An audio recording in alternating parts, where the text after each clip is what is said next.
En esta ocasión yo quisiera que meditáramos en el tema de los oficios de Cristo y nuestra participación de ellos. Los oficios de Cristo y nuestra participación de ellos, que es lo mismo que decir Jesucristo, que es nuestro profeta, sacerdote y rey. Estos oficios, hermanos, lo ocupaban en Israel en el Antiguo Testamento algunas personas especiales por designio de Dios. Habían profetas, habían sacerdotes y habían reyes. Y dichos oficios, hermanos, como vamos a estar viendo, tenían la intención de anticipar o prefigurar a la persona misma de nuestro Señor Jesucristo, quien en su condición de Mesías, es decir, de Dios encarnado, los cumplió a la perfección. Y por eso es que no son necesarios hoy. El Dr. Martin Lloyd-Jones, un gran predicador que murió en el 1981, dijo, resumiendo este tema, nosotros necesitamos un profeta porque necesitamos ser librados y salvados de la ignorancia del pecado. Pero también necesitamos un sacerdote para ser librados de la culpa del pecado. Y necesitamos un rey para ser librados del dominio del pecado. Y eso es lo que yo quiero que veamos, hermanos, brevemente. Jesucristo como profeta, como sacerdote y como rey. Con respecto a Cristo como profeta, hermanos, la labor principal del profeta, de un profeta en Israel, era la de comunicar al pueblo un mensaje de parte de Dios. Esa era la labor principal. El profeta recibía con frecuencia dicho mensaje, a través de medios especiales, a través de revelaciones, a través de sueños, etc. Cuando dicho profeta traspasaba dicho mensaje, muchas veces lo hacía en forma de sermón. Y por eso es que, aunque no es lo mismo ser profeta que predicador, los profetas del Antiguo Testamento normalmente eran predicadores, porque ellos proclamaban a viva voz esa palabra especial que recibían de Dios. Ahora, hermanos, déjenme decirle algo. Esto era tan serio, este oficio, y por eso es que a veces me sorprende la ligereza con la que se toma el tema el día de hoy. Que si un profeta decía algo y no se cumplía, ¿adivinen qué? Era tildado de falso profeta y podía inclusive ser apedreado en el Antiguo Testamento. Dice Deuteronomio 18:20, el profeta que hable con orgullo en mi nombre, una palabra que yo no le haya mandado hablar, dice, ese profeta morirá. Y si dices en tu corazón, ¿cómo conoceremos la palabra que el Señor no ha hablado? Cuando un profeta habla en el nombre del Señor, si lo que fue dicho no acontece ni se cumple, esa es palabra que el Señor no ha hablado. Con arrogancia la ha hablado el profeta. No tendrás temor de él. Después de este texto, ¿quién quisiera ser profeta? Que levante la mano. Yo espero que nadie. Sin embargo, un par de versos antes, Dios también le profetizó a Moisés la venida de un profeta especial. Dice Deuteronomio 18:18, un profeta como tú levantaré de entre sus hermanos y pondré mis palabras en su boca y él les hablará todo lo que yo le mande. Hermanos, esta profecía, según Hechos capítulo 3, versículo 19, se cumple en la persona de Jesucristo. En la persona de Jesucristo. Cristo mismo, el profeta, y él mismo se identificó como profeta. Dice Lucas 13:33, perdón. Sin embargo, debo seguir mi camino hoy, mañana y pasado mañana, porque no puede ser que un profeta muera fuera de Jerusalén. Es decir, que él se estaba diciendo con eso que yo soy un profeta y por eso voy a Jerusalén a morir. Ahora, Cristo, hermanos, nuestro Señor, no fue otro profeta más. O sea, ahí está Moisés, Eliseo, Elías, Juan el Bautista, Jesucristo. Bueno, en un sentido, él no fue otro profeta más. Él fue el más grande de todos los profetas. Y con la diferencia de que mientras los demás profetas hablaban de parte de Dios, como ya vimos, Jesucristo mismo era la palabra de Dios. O sea, él no tenía que hablar de parte de Dios en un sentido. Es que él era la palabra de Dios. Como dice Michael Horton, en el caso de Cristo, el mensajero es el mensaje. El mensajero es el mensaje. Yo vine a traer un mensaje. ¿Cuál es el mensaje? Yo. Cristo, el mensajero, era el mensaje. Y si ya tenemos a Cristo como profeta, entonces no necesitamos, oigan bien, no necesitamos esos profetas del Antiguo Testamento. Dice Hebreos capítulo 1, versículo 1 al 2, Dios, habiendo hablado hace mucho tiempo, en muchas ocasiones y de muchas maneras, a los padres por los profetas. Entiendan la comparación. Hace mucho tiempo, él hablaba de muchas maneras, por sueño, por revelación, por visión, por lo que sea. Dice, pero eso fue en el pasado. Ahora, en estos últimos días, nos ha hablado por su Hijo, dice el texto, a quien constituyó heredero de todas las cosas, por medio de quien también hizo el universo. Antes hablaba por los profetas, ahora nos habla por el Hijo. Ya no habla por esos profetas al día de hoy, sino que habla por su Hijo Jesucristo. ¿Y cómo sigue Cristo ejerciendo su función profética en el día de hoy? Hermanos, Cristo ejerce su función profética instruyéndonos a través de su Espíritu por medio de su palabra. Cristo nos instruye por su Espíritu tomando esa palabra y aplicándola a nuestro corazón. Por eso es que dice Romanos 10:17, oigan esto. Así que la fe viene por el oír y el oír por la palabra de Cristo. La Reina Valera dice la palabra de Dios, pero la Biblia de las Américas y muy buenos manuscritos dicen la palabra de Cristo. O sea, es Cristo el que habla. Entonces la fe viene por el oír la palabra de Cristo. ¿Y cuál es esa palabra de Cristo? La palabra predicada, la Biblia predicada. No hay otra cosa. Lo que Pablo mismo estaba transmitiéndole a la iglesia de Roma. Incluso, hermanos, cuando un hombre predica la palabra de Cristo, si lo que dice es conforme a esa palabra, Cristo mismo por su Espíritu nos está hablando a todos nosotros. O sea, Cristo, si lo que yo estoy diciendo es bíblico, hermanos, de Cristo ahora mismo está ejerciendo su función profética, hablándole a ustedes a través de este predicador. Y hermano, a veces a pesar de este predicador. Porque los predicadores somos débiles, pero Cristo es fuerte. Y el hecho de que Cristo mismo nos esté hablando, hermanos, usando al predicador como instrumento, nos debe de llevar a tener respeto por lo que el predicador está diciendo. Debemos escuchar procurando evitar toda distracción, a menos que exista una causa mayor que lo amerite. Este no es el momento, hermano, para usted estar innecesariamente navegando por internet, ni estar pensando en otras cosas. Es Cristo que te está hablando. ¿Cómo tú te sientes cuando tú estás teniendo una conversación con alguien, pero él no te está prestando atención porque está con el celular? Eso a todos nos ha pasado. Y déjeme decirle algo, eso nos ha pasado a todos, pero posiblemente usted lo ha hecho también y no se ha dado cuenta. ¿Verdad que eso molesta cuando se lo hacen a usted? Pero usted lo hace, todos estamos permeados con estas cosas. Pero si te sientes mal por esto, piensa en cómo toma Cristo el hecho de que tú estás despreciando lo que Él tiene que decirte porque estás distraído en otras cosas. Nuestra actitud debe ser la de Cornelio y los suyos, cuando al recibir a Pedro le dijo lo siguiente en Hechos 10:33. Por tanto, dice, cuando mandó a buscar a Pedro, dice que reunió a toda su familia, a sus amigos.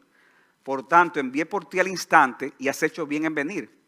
Ahora pues, todos nosotros estamos aquí presentes delante de Dios para oír todo lo que el Señor te ha mandado. Hermano, así que hay que venir aquí a escuchar la palabra. Ustedes deben de venir aquí a oír todo lo que el Señor les ha mandado a través de la palabra traída por el predicador. Dice Lloyd Jones, como profeta, Cristo ha traído al mundo la luz y el conocimiento del que éste carecía. Solo Él puede llevarnos a Dios y darnos el conocimiento de Dios que deseamos. Él es el que finalmente trae todo conocimiento e instrucción a los que están perdidos en la ignorancia y las tinieblas del pecado. O sea que Cristo, hermanos, es nuestro profeta y ejerce su oficio a través de su palabra. En segundo lugar, Cristo como sacerdote. Cristo como sacerdote. Hermanos, la labor principal de los sacerdotes, como ustedes saben, era ofrecer sacrificios a Dios de parte del pueblo, así como traer oraciones y alabanzas. Luego ellos purificaban al pueblo para que ellos fueran, en un sentido simbólico, aceptos delante de Dios. O sea que mientras el profeta hablaba de parte de Dios al pueblo, el sacerdote se acercaba a Dios de parte del pueblo, o sea que era al revés. Y Dios entonces respondía al sacerdote. Eran mediadores para limpiar el pecado del pueblo. Claro, mediadores limitados y el efecto era un efecto externo, como hemos dicho. Porque los sacrificios por el pecado, los sacerdotes realmente nunca podían limpiar realmente el pecado del pueblo, ni los sacrificios que hacían. Y sabemos que Cristo cumplió su rol como sacerdote al ofrecerse a sí mismo como sacrificio. Dice Hebreos 9:26, que tenemos a uno que una sola vez se ha manifestado para destruir el pecado por el sacrificio de sí mismo. O sea que Cristo mismo es el Cordero que fue sacrificado por nosotros. Pero también Él es el sacerdote que ofrece el sacrificio. Es el Cordero y es el sacerdote a la vez. Y por eso Él intercede por nosotros delante de Dios. Por eso dice el autor a los Hebreos en Hebreos 7:25, por lo cual Él también es poderoso para salvar para siempre a los que por medio de Él se acercan a Dios, puesto que vive perpetuamente para interceder por nosotros. Cristo vive perpetuamente para interceder por nosotros. Hermano, ¿cuánto es perpetuamente? Siempre. O sea que Él lo dijo hace 2000 años. ¿Todavía lo está haciendo hoy? O sea, está dentro de perpetuamente, ¿verdad? 2000 años, y 3000 años, y 4000, y 5000, y 1.000.000. Vamos, perpetuamente es perpetuamente. Cristo, por la eternidad, siempre intercederá por nosotros. Eso es glorioso, hermano. Eso escapa de nuestra imaginación. Dice Berkhoff, esto es un pensamiento consolador. Saber que Cristo está orando por nosotros, incluso cuando somos negligentes en nuestra vida de oración. Que está presentando al Padre aquellas necesidades espirituales que no estaban presentes en nuestra mente y que a menudo olvidamos incluir en nuestras oraciones. Oiga, piensen en esto, hermanos. Somos negligentes en la oración, se nos olvidan cosas para orar, pero Cristo no se olvida de esas cosas. Y Cristo las pide al Señor. Y Él ora por nuestra protección en contra de los peligros que no estamos conscientes y en contra de enemigos que nos amenazan, aun cuando nosotros no nos demos cuenta. Está orando para que nuestra fe no cese y para que salgamos vencedores. Hermano, yo te pregunto a ti, ¿cómo fue tu vida de oración en esta semana? No es para que la responda en público, pero yo sé que no todas las semanas son iguales, ¿verdad? En la vida de oración de un creyente. Hermano, no todos los días son iguales. Tú sacaste un tiempo regular en esta semana que pasó orándole para que Él te preservara a ti y a los tuyos. Tú oraste por los hermanos en la fe. Tú oraste por los pastores de la iglesia o por la iglesia misma. Y si tú lo hiciste, yo te pregunto, ¿cómo fue esa oración? ¿Fue una oración fría? ¿Ritualista? ¿Cómo fue la vida de oración? Piensa en esta semana. Mire, hermanos, yo no quiero decir que no importa, ¿verdad? Porque uno tiene que crecer en su vida de oración y si uno ora mal, está mal. No tiene que pedir perdón al Señor aún por su vida de oración deficiente. Sin embargo, a pesar de eso, yo te tengo una buena noticia. Aunque tú oraste en la forma en que no debiste hacerlo, la buena noticia es que Cristo sí oró como debió hacerlo. Cristo sí lo hizo. Y lo hizo constantemente, lo hizo perfectamente. Y al hacerlo, suplió lo que a ti te hizo falta. Wow. A fin de cuentas, hermano, no es por nuestras oraciones que seremos preservados por Dios, sino por las oraciones de Cristo al Padre, por la cual nuestra fe será preservada. Y es por las oraciones de Cristo que, a pesar de nuestras caídas, seremos de nuevo restaurados, como sucedió con Pedro luego que se arrepintió.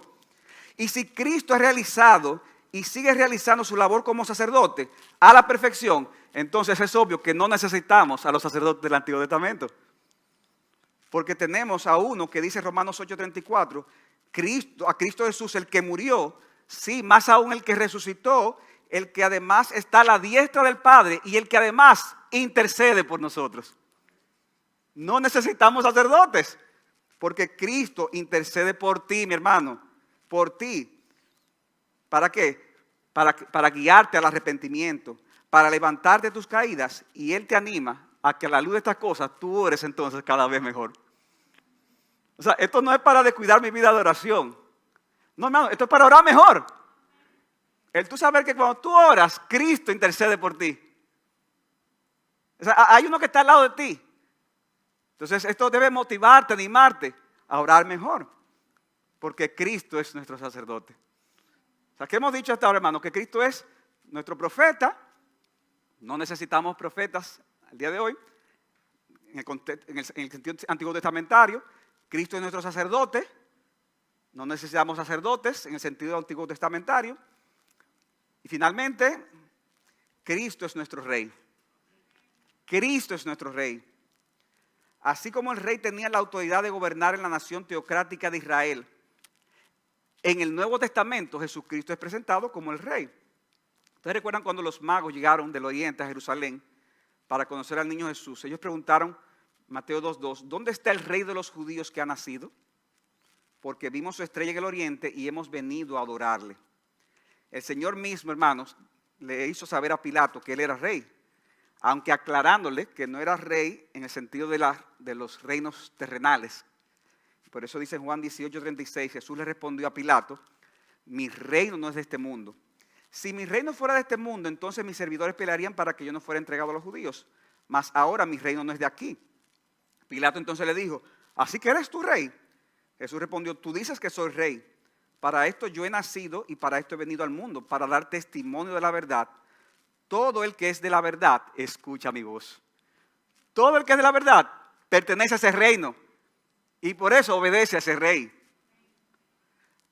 Ahora, hermanos, aunque Cristo en un sentido real siempre ha sido rey, ¿verdad? Siempre ha sido soberano, podemos decir, hermanos, que en el contexto de los oficios que estamos hablando aquí, profeta, sacerdote y rey, Cristo fue, como Dios encarnado, fue coronado como rey después de su resurrección y ascensión. O sea, cuando Cristo murió en la cruz, resucitó y ascendió a los cielos, ese fue el momento, por decirlo así, de la coronación. Dice Hebreos capítulo 1, versículo 3, que Cristo es el resplandor de su gloria y la expresión exacta de su naturaleza. Y Él sostiene todas las cosas por la palabra de su poder. Después de llevar a cabo la purificación de sus pecados, se sentó a la diestra de la majestad en las alturas. O sea, ese fue como el juramento de que, mira, la misión se cumplió. Ahora viene esa coronación de Cristo, el Mesías, como rey. Por eso, hermano, es que luego de que Cristo es coronado en su resurrección y ascensión, ¿qué es lo que ocurre? ¿Qué necesita un rey para ser rey? ¿Necesita un qué? Un reino. Un reino, obvio, ¿verdad? Entonces, luego de su coronación, se manifiesta entonces el reino de Dios en este mundo. Y es un reino que Cristo mismo lo dijo cuando estaba predicando, arrepentíos porque el reino de los cielos se ha acercado. Y en otro texto dice, ya el reino está entre vosotros. Es un reino, hermanos, que es real, pero es un reino en dos etapas. Hay una etapa presente que ocurrió con la venida del Espíritu Santo y el inicio de la iglesia en Pentecostés. Y nosotros, hermanos, estamos en ese sentido en el reino de Cristo, que se extiende de manera principal a través del crecimiento de su iglesia en el mundo. De modo que cuando tú dices, venga a tu reino, Dios, bueno, entre otras cosas, tú estás diciendo, Señor, que cada persona venga a parte de tu reino, que vengan a ser parte de tu iglesia. Eso es parte del avance del reino de Dios en el mundo. Ese reino que se inauguró en Pentecostés, la primera etapa del reino. Cuando le rendimos obediencia a Cristo en esta etapa, estamos diciendo que Él es nuestro rey. Pero hermanos, también nos espera una etapa futura. Y esa etapa no solo será espiritual, sino que también será física, donde Cristo ejercerá completo dominio cuando Él vuelva en su segunda venida en gloria. Como dice Pablo, pues Cristo debe de reinar, ahora está reinando, pero hay un proceso y va a llegar un momento en que va a poner a todos sus enemigos por debajo de sus pies. Y entonces vendrá la manifestación final de ese reino. La manifestación final de ese reino.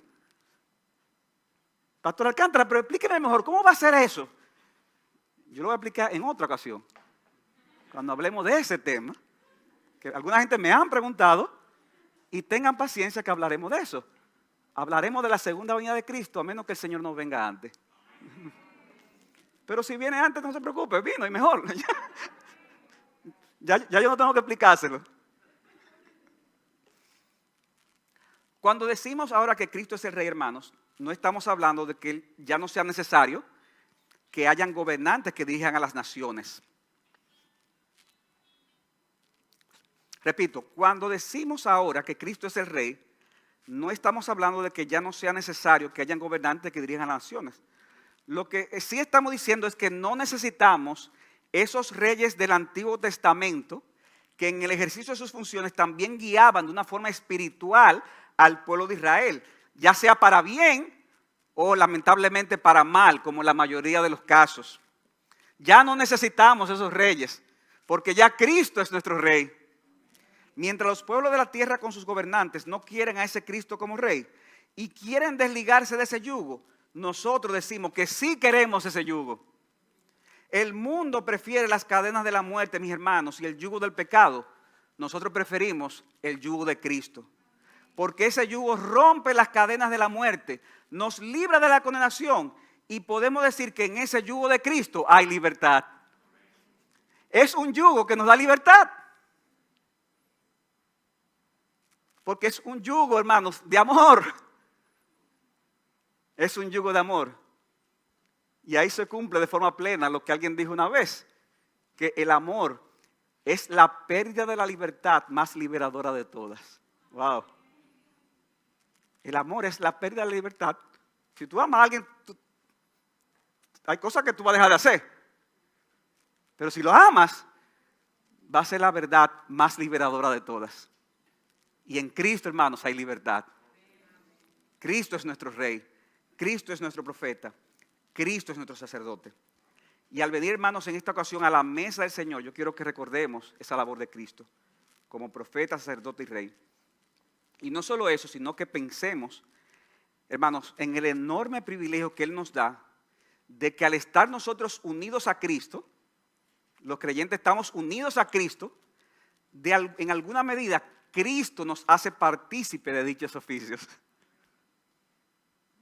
Nos hace partícipe de dichos oficios. Cuando hablamos a las personas de parte de Dios, ejercemos de algún modo ese oficio profético de Cristo, al proclamarle al mundo el evangelio de nuestro Señor Jesucristo. Por eso dice Romanos 10, 14 al 15, ¿cómo pues invocarán a aquel en quien no han creído? ¿Y cómo creerán a aquel de quien no han oído o a quien no han oído? ¿Y cómo irán sin haber quien les predique? ¿Y cómo predicarán si no son enviados? Y ahí dice, tal como está escrito, cuán hermosos son los pies de los que anuncian el evangelio del bien. Hermano, esa cita está en Isaías. Y cuando usted la ve en el contexto, se refiere a Cristo. O sea, Cristo es el que tiene los hermosos pies que anuncia el mensaje del bien. Pero como nosotros estamos unidos a Cristo y Cristo nos hace partícipe de estas cosas, al nosotros compartir la palabra de Cristo, entonces se dice de nosotros, cuán hermosos son los pies de los que anuncian el evangelio del bien, el evangelio de la salvación. También como creyentes compartimos de forma espiritual la labor de sacerdotes. ¿Ustedes sabían eso? Compartimos de forma espiritual la labor de sacerdotes. Dice 1 Pedro 2, 5, también vosotros, ustedes, como piedras vivas, sed edificados como una casa espiritual para un sacerdocio santo, para ofrecer sacrificios espirituales aceptables a Dios por medio de Jesucristo. Ahora nosotros todos ofrecemos sacrificios. Ya no necesitamos el sacerdote del Antiguo Testamento en sentido externo. La diferencia es que ahora todos somos sacerdotes en un sentido espiritual y todos ofrecemos a Dios sacrificios espirituales. La obediencia, el venir a la iglesia a adorar al Señor. Ustedes saben que el venir a la iglesia, el escuchar la palabra, el adorar, esos son sacrificios espirituales. Las buenas obras, dice que de tales sacrificios se agrada al Señor. Las buenas obras son sacrificios. Cuando usted hace todo eso, aunque nadie lo vea, hermano, eso sube con olor fragante. Eso es un sacrificio que usted eleva ante Dios. Y en ese momento usted está ofreciendo sacrificios espirituales a Dios por medio de nuestro Señor Jesucristo.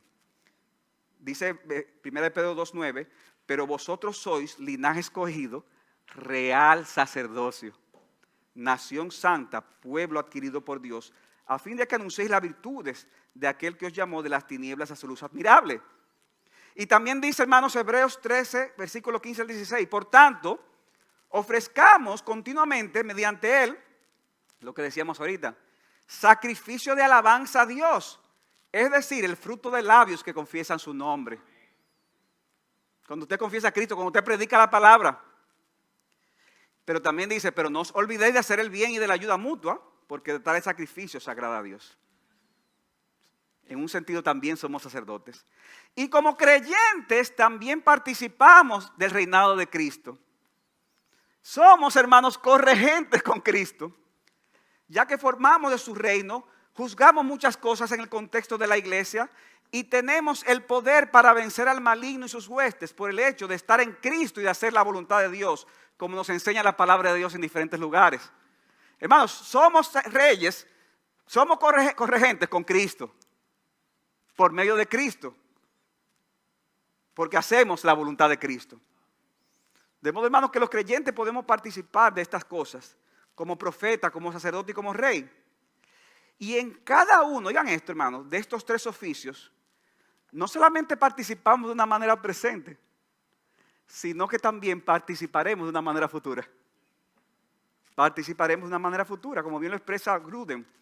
Cuando Cristo regrese y reine sobre los nuevos cielos y la nueva tierra, seremos una vez más verdaderos profetas porque nuestro conocimiento será perfecto y conoceremos como somos conocidos. Hablaremos entonces solo la verdad acerca de Dios y acerca de este mundo.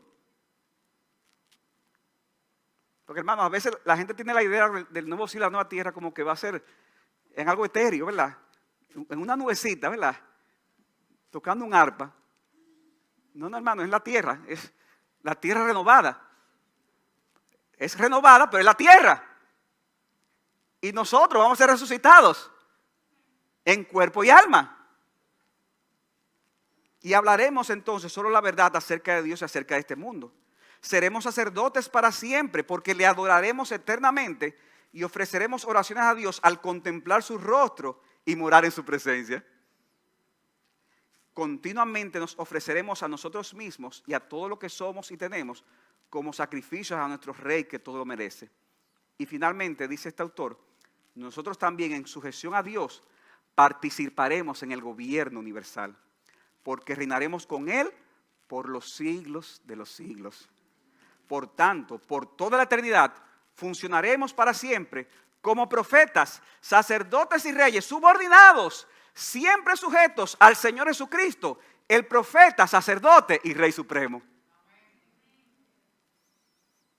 Tal vez tú estás aquí y no conoces a Cristo o no estás oyendo por una de las redes. Este privilegio solamente se puede obtener si tú estás en Cristo. Si no estás en Cristo, entonces esto será para tu condenación. Porque el profeta hablará palabra de juicio. La labor mediadora del sacerdocio quedará excluida de ti. Y como rey, Cristo juzgará.